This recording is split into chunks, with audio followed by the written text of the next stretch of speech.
Hey there YouTube, AJ here. I'm still alive. Bring out today! Here's one. Ninepence. I'm not dead. What? If you saw my last video, I said something about I was going to be having heart surgery.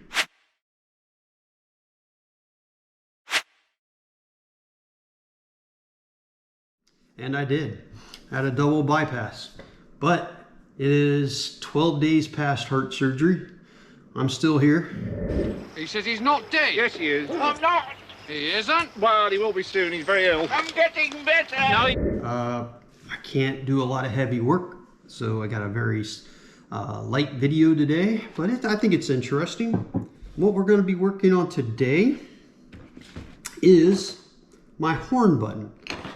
Well, before I got hurt, I basically started designing and working on what's going to be my horn button using a combination of metal and 3D printed parts and what used to be just an old static cap that came with one of my boat steering wheels, and it says Surf Inc. on it, Madison, Wisconsin. So it's an old thing, but as you can see on here, even though the whole thing is metal, this did have a coating of like an orange for contrast on the thing, and then it also had a chrome plating over that, so it had these circles around the button that were orange, and you can see where the chrome is peeled off. And then same thing back here over on like the edges here. You can see how, I'll take some pictures of this before and after, but you can see how that chrome is all peeled up on that. So as you probably know, chrome plating is expensive. Can't really do it at home, but we're going to try to do some chrome plating at home with these. These are chrome paint markers. When I read the description, it said they could be used on many surfaces, glass and metal and plastic, blah, blah, blah. And it says it's UV resistant. It says it's water resistant. It says it's permanent. Oh, there it is. Paper, wood, metal, plastic, glass. So it's supposed to be pretty flexible in its use. So I'm going to try to touch up the imperfections on this horn button with these chrome paint markers. Now, the brand on this is COORIART, C-O-O-R-I-A-R-T. I'll put a link in my description where I got these. I bought them off Amazon. It came with 3 markers, and it was less than 10 bucks for all 3. And the markers, one is 1 millimeter wide tip, 2 millimeter wide, and 3 millimeter wide. So for different types of uses, you would use different sizes. Now they have a ball in them to shake them up, kind of like a paint gun. So you got to shake them up. Anyway, and let's get going here and see how these work. Now we're not going to work on the rest of the horn right now. That's going to be a separate video. I'm going to show you how I made that horn spring. But anyway, before we get started, first thing we're going to do is take and clean this off with a little bit of rubbing alcohol, and that way hopefully the paint will stick better. Now I'm going to start using the 1 millimeter on this really tiny one here. Now before you start, you need to press these down to get the, I guess, to get it primed. There we go, so it's working. All right, so let's see.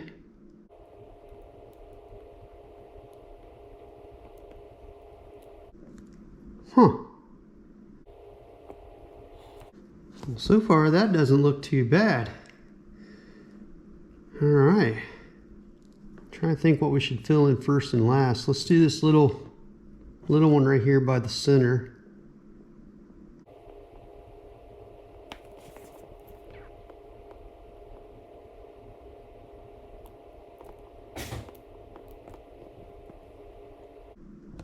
Okay.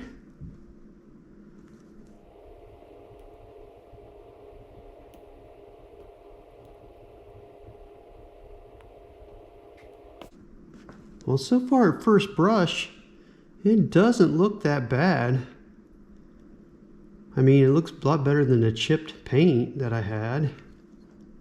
Let's we got some bigger areas here. Let's get the wider version out.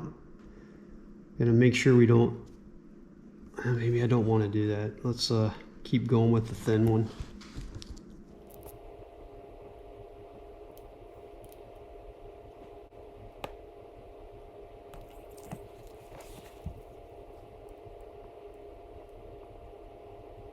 I don't know, I think it looks pretty good. Not too shabby. We'll see how it dries. The marker does tend to get stuck on the edge of the chrome that's flaking on the horn. What I do like so far is it doesn't seem to like rush out and run. Now it would take someone with a little more artistic talent than I have to really get these lines straight. I guess I could use a template or something to get it a little better. But overall, I don't think that's too shabby. I mean, it's definitely better than it was. So now I got out the 3mm. You can see it's a much wider tip. We're gonna see if we can get it primed up.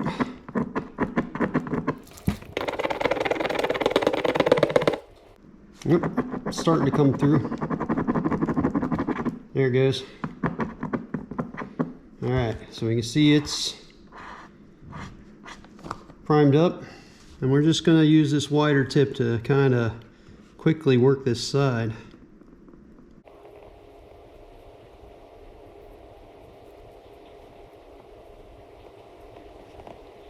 You can see it's going on a lot faster, but it obviously has a much wider swath and harder to control, so you wouldn't want to use this for detailed areas. But in terms of just quickly filling in these big gaps, it's doing pretty good. And honestly, it doesn't look bad so far. So you can see that all filled in pretty darn nice. And I just realized I forgot to take my before photos. Daggone it. So anyway, then you're supposed to let this stuff dry for 24 hours. Now I know this isn't the best on top here, but you know, it's better than what it was, and I'm gonna let it go at that. So we're gonna let this dry for 24 hours, and then we'll take a look at it and kind of do an evaluation of it. But so far, these are pretty cool little chrome markers. I could see using this for building model cars and stuff. That would be really good. Touching up like the chrome on a dash of a car that's old and faded, or pot metal. You know how pot metal you can't really fix or anything once it starts peeling. You could use this to make it look a lot better. Emblems on your car. There's a lot of applications this could be helpful for. So obviously longevity of once it's dry and how long it lasts would be important to know, but so we'll let this dry and then take a look at it, and we'll give our final judgment for a short-term evaluation of the product. But so far, I like it. Well, it hasn't quite been 24 hours, but it's been close. And overall, we'll see what you think. It's not perfect, but I will say, if you didn't know where to look, some of the places might be a little tough to find. It looks like I need a little touch up right there. It looks like I didn't get it quite thick enough there. But let's take a soft cloth and try to buff it a little bit. It looks, that helped actually.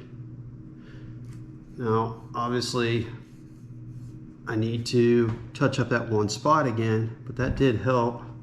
Let's try up here. Gotta be careful because soft cloth may rip out the places where the original chrome is kind of sticking up yet. I'm gonna say not too shabby. I mean, definitely if you're working on a project where you're using old chrome like I am, and you want to try to freshen up some of the spots in it, I think this would definitely fit right in with the build. I'm totally okay with it. Like I said, I think I'm gonna hit this one spot with a little more because I can see a little orange through it, and then let it get good and dry and buff it up, and I think we have kind of a winner. So what's the point of these? Is this real chrome? No. Are you going to be taking these and chroming the bumper of a 53 Buick? No. Nothing like that. You know, you got some rust spots here or there you want to touch up. You've got, I think where this stuff would really shine is like, you know how you get a old dash that has like chrome inlays in it and things, and it starts to peel out. I think this stuff would be perfect for that. Being able to fill in those little things, dash knobs, you know how the old dash knobs would start to peel and chip. These would be great to make those look a lot better. Is it the best solution out there? I have no idea. I haven't gone and looked, but is it a cheap, quick solution that could brighten up the look of an interior? I definitely think so. Are these markers worth basically $3 a piece? Because I paid less than 10 bucks for, I think it was $8.99. I'm not positive. I'll put the link in there, but 3 markers, 1mm, 2mm, 3mm. Again, not sponsored. I bought these with my own money. COORIART. I'm pleased with them. So that's all I got for you today. Thanks for watching. If you need something to touch up your dash trim, give these things a try. I think it's going to work.